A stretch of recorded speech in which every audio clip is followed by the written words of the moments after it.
So when new ideas and creative inspirations arise within us that don't seem to be related to the identity, particularly the creative or artistic identity that we've been carrying for a while, they are different from that, when these ideas seem unrelated to the identity we've been carrying, I think there are probably a couple things that we can say about it, and then maybe one or two things that we can do with it, we can act on with it. So the first thing that I would say about it, and this comes from my own experience, is that it's a sign that you are ready to expand. It's a sign that you're ready to let go of a particular way of thinking about yourself, a particular role that you have, a particular identity, container, box. And sometimes the boxes that we occupy, or the containers that we occupy, or the roles that we play are given to us by other people, particularly as children. We grow up inside the container of our parents. And then once we get to college, we see, oh, I really like being part of this artistic community. It's not like the finance career that I thought my parents wanted for me. We start to expand in that way. But that's different from when we're maybe a little bit later in our lives, or maybe at the same stage, and we have an identity we've been carrying. So for example, for me, I was carrying the identity of musician for a really long time, performer, music career person, maybe struggling artist at times. And then I would start to see inspiration for other things arise, like inspiration for how I can make a website or do something interesting as a consultant or as a podcaster or as somebody who writes, or particularly lately, my spiritual practice, my spiritual work. I mean, that's what this is, right? This is me building a platform and building content and cultivating content. On the surface, when it first started coming to me as inspiration, it's not related to music. That being said, when that happens, I mentioned that it's an opportunity to let go and to expand. But we can also see that as we expand our sense of who we are, as we expand our identity and say, oh, I am capable of holding this container of musician, but I am also capable as a spiritual being, as a human being, as a being on this earth or in this reality, that I am also capable of holding a bunch of other roles and identities. And we actually live in an age where that's, I wouldn't say encouraged, but it is becoming more and more normal, sustainable, and ultimately interesting to the marketplace and to the workplace. And so to me, it seems like the thing to do here is to expand and allow those ideas to come. And what it means is we're kind of like, if we're playing a game, we're ready for the next level, right? And the next level is not a negation of what came before. Certainly fears can tell us, don't go into your consulting work, Jack, or become a life coach, Jack, because then what's going to happen to music? And then you're not going to have that anymore. And it's going to be all for nothing. Like all those kinds of fears can arise, but that's not how it works at all, ever, ever. Fear is an illusion. The stories that fear tells us are illusions.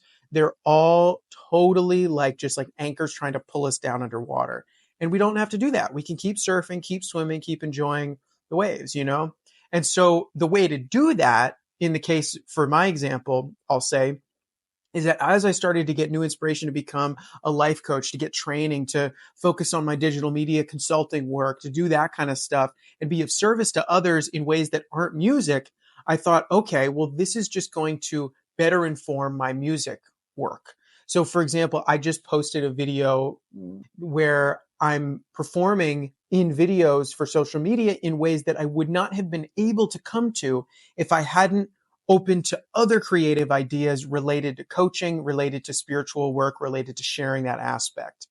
And then once I come back to music and experience inspirations in this other role as a musician, I see, oh my gosh, I've been practicing how to get my message across in all these videos as a coach, as a spiritual sort of, practitioner and all that kind of stuff.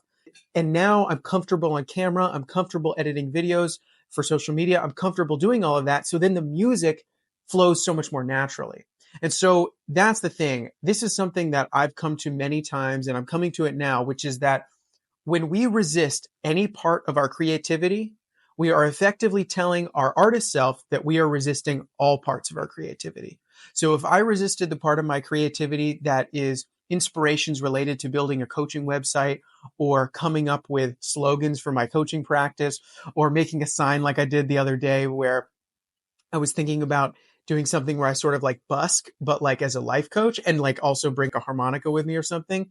And I had ideas for like the signage that I could, make for it. And that's not obviously related to music, right? The previous identity that I had. But nevertheless, you can see how my willingness, my openness to that type of role and those inspirations will, of course, flow back into the music. And if I resisted that, I'd be resisting my entire creative flow.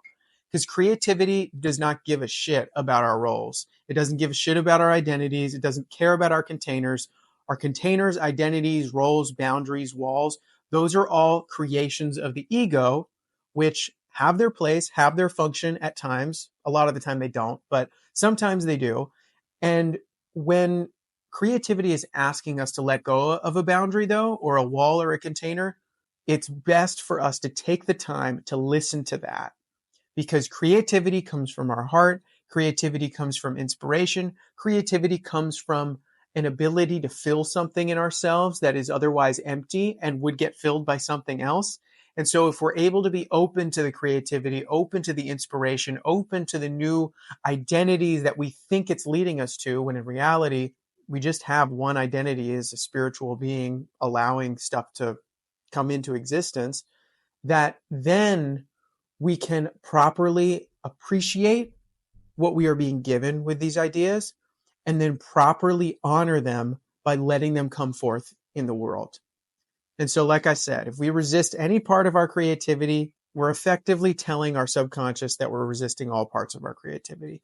And I've done that way too many times, where I've blocked parts of my creativity because I thought that it was somehow sort of not honoring a particular identity that I thought I was supposed to have. But that identity was bullshit in the first place.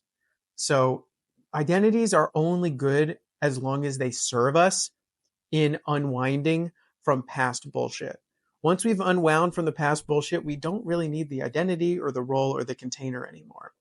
So all that to say, if you're feeling inspired or called to a particular idea, a new role, a new way of being, a new way to be of service, a new way to embrace your creativity, please go for it.